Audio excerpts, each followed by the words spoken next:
Naniniwala ba kayo sa placebo effect?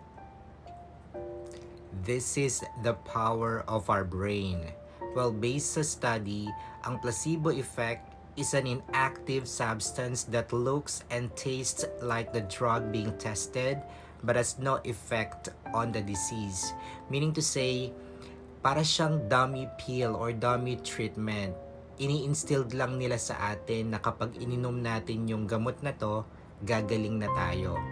So, ganun siya. Kasi powerful nga yung brain natin.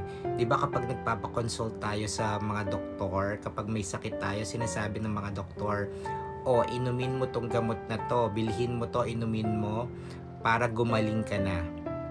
'Di ba? Syempre, may isip natin, i-instill nila sa atin na gagaling na tayo kapag ininom natin yung gamot na to.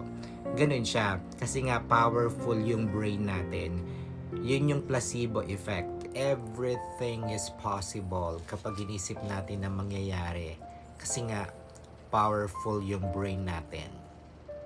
Kaya naman yung mga naniniwala dyan na mahal ka, pero naaalala ka lang kapag 15th and 30th, ay, mag-isip-isip kayo.